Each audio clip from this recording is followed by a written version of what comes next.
Welcome to Channel 7 News. Thank you for tuning in. My name is Evan Hernandez. I'm Ariana Uribe. It is May 9, 2017. Today is Teacher Appreciation Day, so please go out of your way to show all of your teachers some appreciation. In sports news, the Warriors and the Jazz played last night. The Warriors swept the Jazz with a surprising 121-95 win.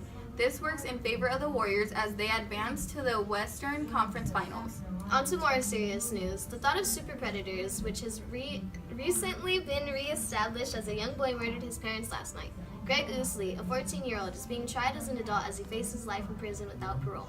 If we take a step back to see the bigger picture, many people disagree when it comes to whether or not juvenile criminals should be given life sentences. We have Sarah in the streets as she introduces more facts and interviews with everyday people to find out some different points of views.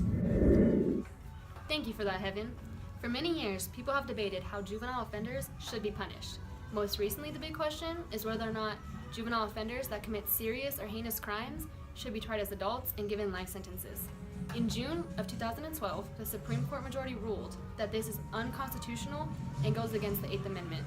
I agree with this ruling and think that juvenile offenders, despite their crime, should be given a sentence and serve time based on their current age. Serious juvenile offenders should then be retried at 18, and depending on what the court deems necessary, serve their time from there. Children should not be sentenced to life in prison. In the article, Startling Finds on Teenage Brains by Paul Thompson, he states, "But what really caught our eye was the massive loss of brain tissue that occurs in the teenage years." He goes on to say, "These frontal lobes, which inhibit our violent passions, rash actions, and regulate our emotions, are vastly immature throughout the teenage years. You can't charge kids for doing something wrong when they are physically incapable of controlling their mental growth." In the second article, Juveniles Don't Deserve Life Sentences by Gail Granger, she mentions how the Supreme Court recognized juvenile offenders cannot, with reliability, be classified among the worst offenders. They are less mature, more vulnerable to peer pressure, cannot escape from dangerous environments, and their characters are still in formation. If the Supreme Court, the highest federal court system in the United States, thinks this about children, then why are individual states and smaller courts still assuming that children are the worst of the worst?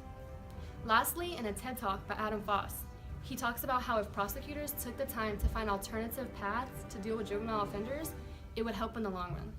Children that go to prison at young ages are more likely to end up back in prison than out in the years to follow.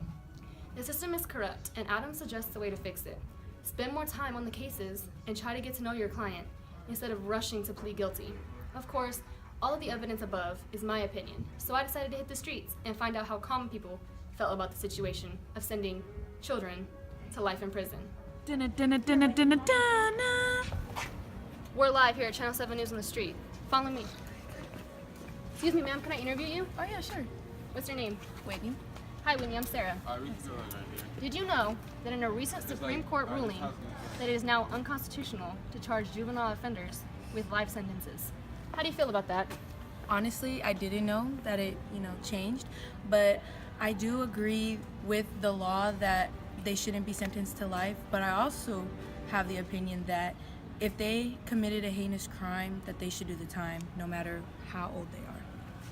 Thank you for giving us some of your time. You're welcome. Have a great day. You too. And in the distance, you can spot a group of girls. Let's head over. Excuse me, this is Channel 7 News. Can I interview you guys? Of course. Yeah, sure. What's your name? Brittany T. Brittany C. Brittany A. Brittany D. Hi, I'm Sarah Tatum. Hi. Are you guys aware that in 2012, the Supreme Court ruled it unconstitutional to charge juvenile offenders with life in prison? How does this make you guys feel? Part of me feels like it's a good idea because I don't necessarily think that they should be sentenced to life. They should have a second chance. Kids make mistakes. I feel like it should be constitutional because if you do the crime, you do the time. What's the difference between a 17-year-old and an 18-year-old? Nothing. I feel like it shouldn't. They're kids. Like, we need to see what they did, why they did it, and the reason for it. I feel like that's fair because you don't even get to drink underage, and it does make sense. Thank you guys for your time. I appreciate the different point of views. On to the next. Excuse me, sir, can I interview you? Of course. What's your name? My name is Mr. Mosley. Hi, I'm Sarah. Hey, Sarah. Did you know in a 2012 Supreme Court ruling that they ruled it is unconstitutional for a juvenile offender to go to jail for life. How do you feel about that? Wow. I'm mixed feelings about it because, it matters how horrible the crime was. But, there are 16, 15-year-olds that, their mind's not developed yet. So I'm okay with it. You heard it live. Overall, it seems like most people agree. Children shouldn't be sent to life in prison without parole. Thank you guys for tuning in, and we'll catch you next time on Channel 7 News.